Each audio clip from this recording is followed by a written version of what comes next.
Ashama jirra jirtu hordoftoota koo nagaa qabdu baga jiraattanaan illee nagaa kootisiniin jedha arra jechuudha akkamitti tiiktookii akka banachuu dandeessan isinitti agarsiisa warroonni isinii banamuu didu yookiin immoo tokko banattanii katanii lammata isiniif banamuu didu deebisee immoo silma isiniif banamuu didu akkamitti akka banachuu dandeessan isinitti agarsiisa jechuudha akkuma feesbuukii amma barbaadan banattanii loogaa wad gootanii keessa seenuu dandeessu jechuudha kanaaf warroonni nagaa fattan tiiktookii akkamitti banachuu kan jettanii viidiyoo kana keessa argachuu dandeessu agadhumaan waliin tura video kana like gochuu hin dagatina yeroo namni video like godhaasiniin jedhe waan waa irraa argatu way isinitti fakkaate like gootan namoonni arganii karraa baratan godha malee waa biraa miti kanaaf isinitti tole like gochuu hin dagatina isiniin jedha wanti isinitti irratti hin jiru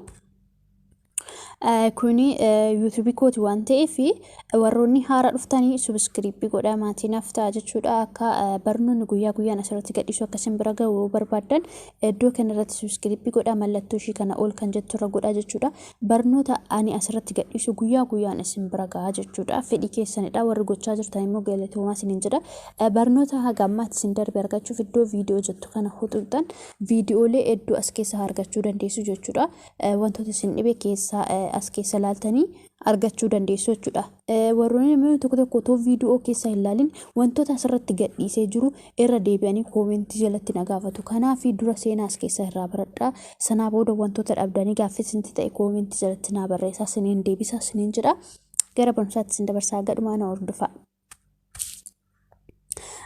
TikTokii erga buufattanii yookiin immoo warroonni 2-3 banachuu katti barbaadanii TikTokii keessa seentu jechuudha TikTokii keessa akkuma beektanii profiilii keessan jala seentu fakkeenyaaf ani banadhee waan hin qabuuf isa kana as biratti banachuudhaaf jechuudha kana biratti dabalee banachuudhaaf ka biraa iddoo sarara sadan tanarra xuxumataa dura jechuudha yeroo achirra xuxan jala kanatti isinii fidaa jechuudha setting and privacy kan jedhu kun ni jira achirra xuxu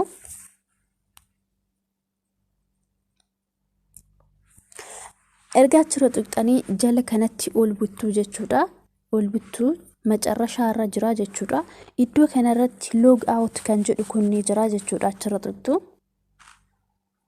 amma lama banachuuf jechuudha kana biratti banachuuf jechuudha ka biraa yeroo akkasitti xuxan iddoo kanarratti ammas log out kan jedhu kanarra xuxu obsaan eeggadha warri haaraa banachuu barbaadanis warri immoo dabaltanii banachuu barbaadanis jechuudha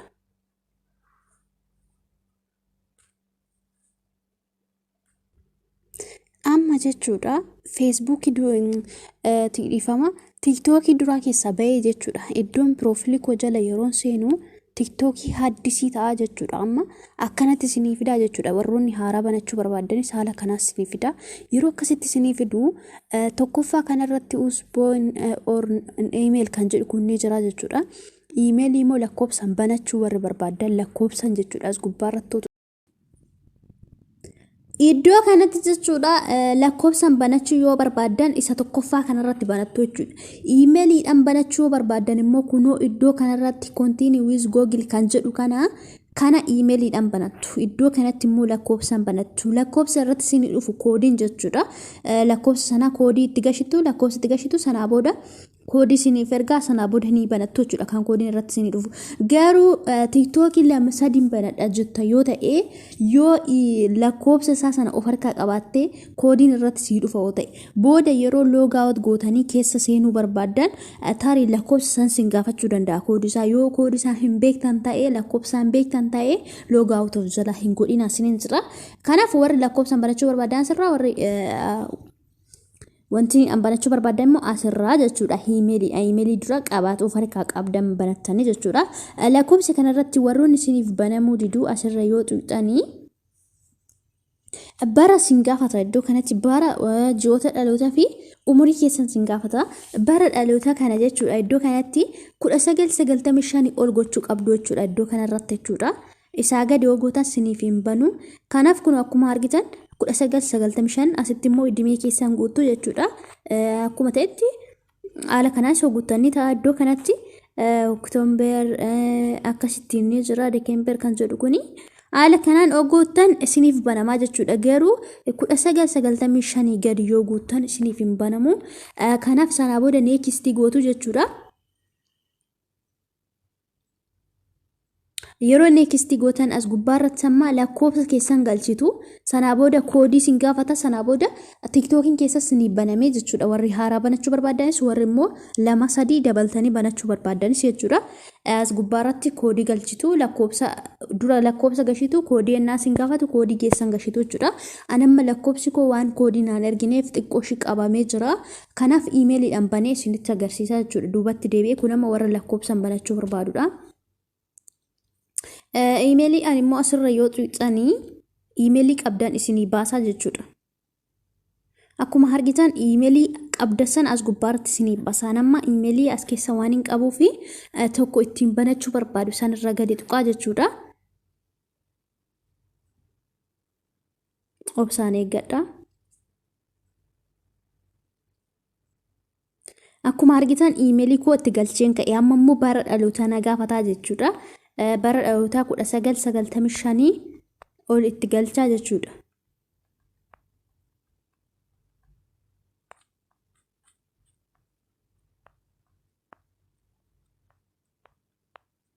Haala kanaa erga itti gashitanii umurii keessan iddoo kanatti bara ji'oota dhalootaa haala kanaan erga gashitanii neekistii kanarra xuqxu warri lakkoofsas warri iimeeliin banattanis.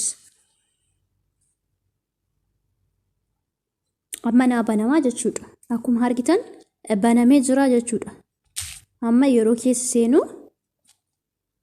duubatti deebi'ee isin agarsiisa.